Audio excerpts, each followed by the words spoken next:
Industry में कुछ सामान बनता है और सामानों की संख्या को अगर 55 से घटाते हैं तो प्रत्येक सामान के कॉस्ट के बराबर होता है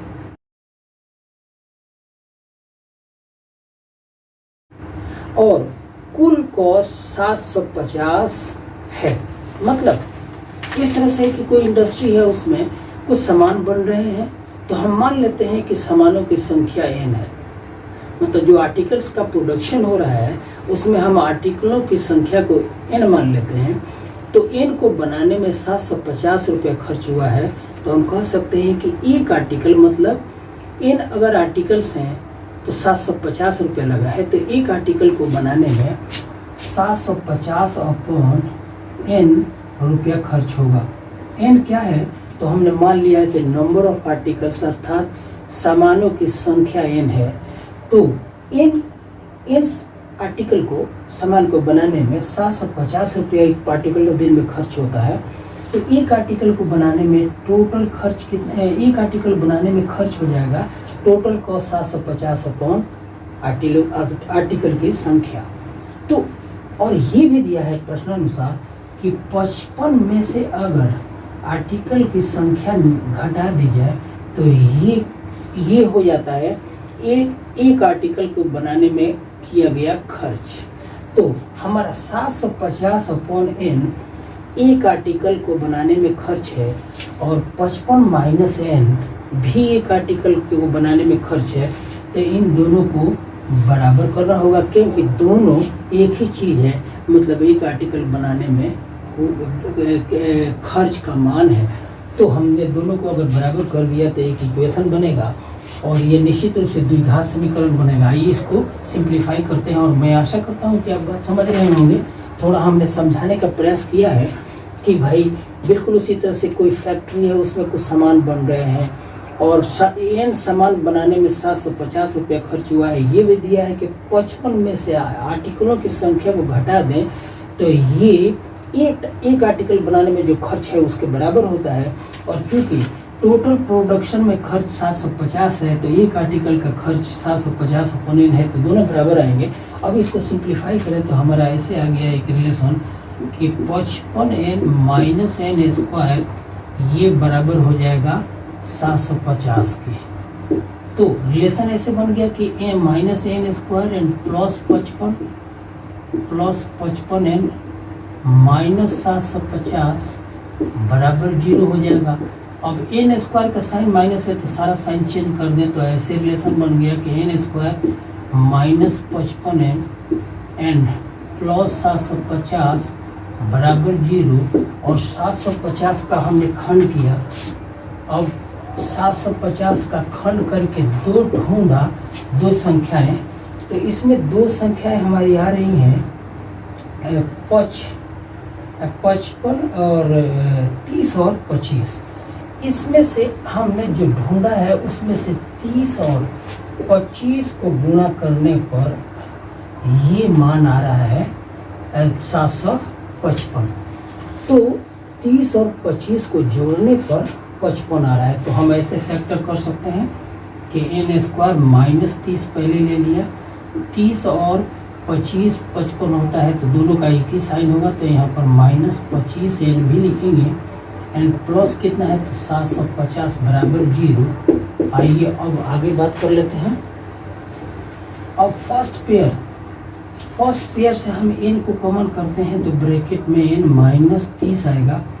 और सेकेंड पेयर से इन दोनों से 25 को कॉमन कर लें तो अंदर का साइन चेंज हो जाएगा, ब्रैकेट के अंदर का n माइनस 30 आएगा और बराबर 0। तो जो फैक्टर मिला फाइनल n माइनस 25 या इंटू n माइनस 30 बराबर 0। तो n का दो मान आया, एक आ गया 25 और दूसरा आ गया 30। तो हम कह सकते हैं कि उस फैक्ट्री से, इंडस्ट्रियल भाग से जो सामान बने उनकी संख्या या तो 25 है या 30 है। इस तरह से दूसरे क्वेश्चन का हमारा सेकंड पार्ट भी कंप्लीट हुआ। तीसरा क्वेश्चन ले लीजिए। तीसरे क्वेश्चन में दिया हुआ है कि find two numbers whose sum is 27 and product is 132। दो ऐसी संख्याएं निकालनी है जिनका योगफल 27 है और उनका संख्याओं का गुणनफल 182 है। तो अगर हम पहली संख्या, दो संख्याएं दी हुई हैं, उनमें से पहली संख्या, किसी एक संख्या को हम अगर x मान लेते हैं, मान लीजिए कि पहली संख्या x है, तो निश्चित रूप से दोनों संख्याओं का योगफल क्योंकि 27 है, तो दूसरी संख्या 27 माइनस 1 हो जाएगी। तो हमने एक संख्या, चूंकि दो संख्याओं का योगफल 27 है, एक संख्या को हमने x मान लिया, तो दूसरी संख्या 27 माइनस 1 हो जाएगी। और प्रश्नानुसार दोनों का प्रोडक्ट मतलब x इंटू 27 माइनस एक्स, दोनों का प्रोडक्ट दिया हुआ 182 के बराबर है। अब इसको सरल करें तो ये 87x माइनस एक्स स्क्वायर, और 182 को लेफ्ट साइड लाएंगे तो 182 और बराबर हो जाएगा 0।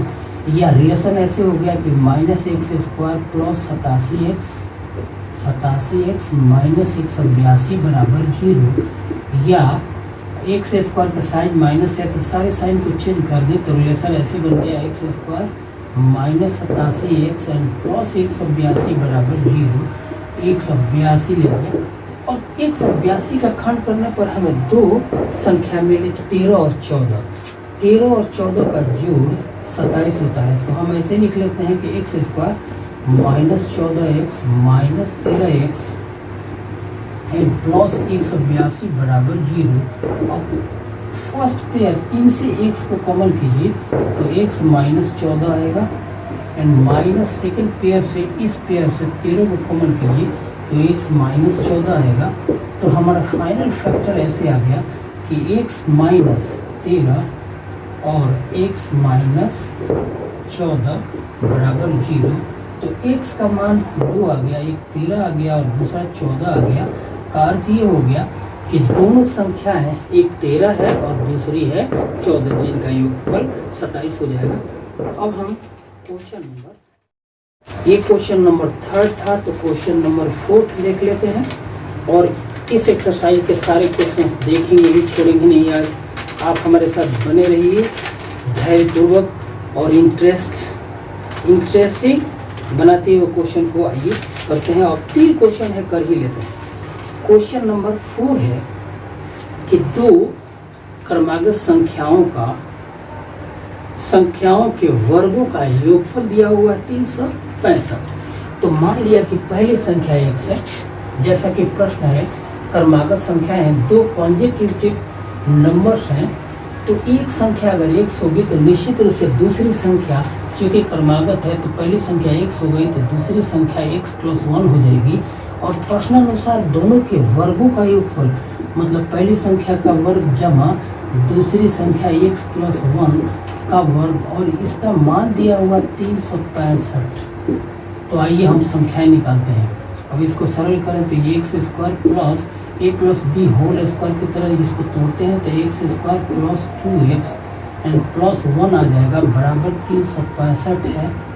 तो अब सरल कीजिए तो X square 2x square and plus 2x, फिर प्लस 1 माइनस 365 बराबर 0 लिख लेते हैं। या 2x square plus 2x minus 364 बराबर 0। तो सब में 2 से भाग दे दें तो रिलेशन ऐसे हुआ कि x square plus x minus 182 बराबर 0। 182 का खंड करेंगे तो 14 और 13 आएगा। 14 में से 13 गया तो 1 आएगा, और मिडिल टर्म 13 1 है, इसलिए हम इसको ऐसे लिख लेते हैं कि x square plus 14x minus 13x and minus 182 बराबर 0। और फर्स्ट पेयर से आप कॉमन कर सकते हैं x को, तो यहाँ आ जाएगा x प्लस 14, और दूसरे पेयर से माइनस 13 को कॉमन करें तो ब्रैकेट के अंदर का साइन चेंज हुआ और आ जाएगा x प्लस 14 बराबर 0। इस तरह से हमारे खंड का जो 2 भाग आए इस तरह से आ गए। पहला भाग x minus 13 into x plus 14 ये बराबर 0 का है। तो दोनों भाग को बारी बारी से 0 करें तो x का एक मान 13 और दूसरा मान माइनस 14। तो अगर हम संख्या 13 लेते हैं तो दूसरी क्रमागत होगी 14, अगर हम संख्या माइनस 14 लेते हैं तो दूसरी क्रमागत संख्या माइनस 13 होगी। अब अगला क्वेश्चन ऐसे है कि किसी समकोण त्रिभुज में आधार जो है उससे उस ऊंचाई का मान मतलब अल्टीट्यूड परपेंडिकुलर लंब का मान 7 कम है, और यदि समकोण त्रिभुज में विकर्ण का मान 13 है तो लंब और आधार का मान निकालना है। सवाल ऐसे दिया हुआ है, हम मान लेते हैं इस सवाल को हम ऐसे करते हैं, हम मान लेते हैं कि कोई एक समकोण त्रिभुज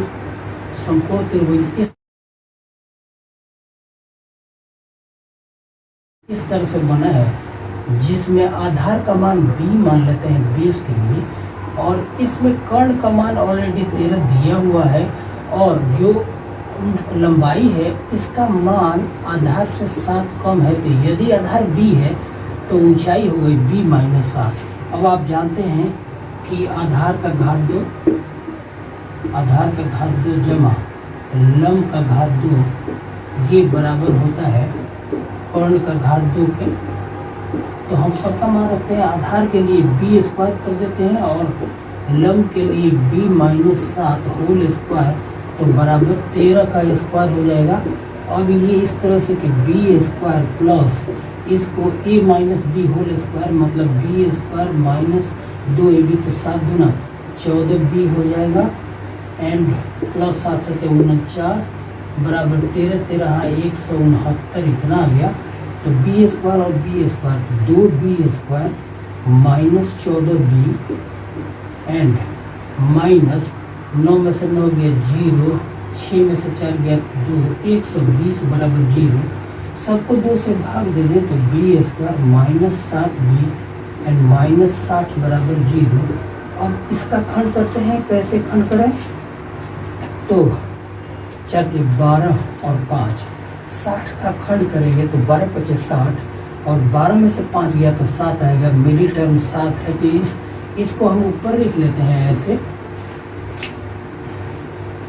इसको यहाँ अगर लिखा जाए तो खंड ऐसे हो गया कि B square minus 12 and plus 12 5 7 12 × 60 5b and minus 60 बराबर 0 है।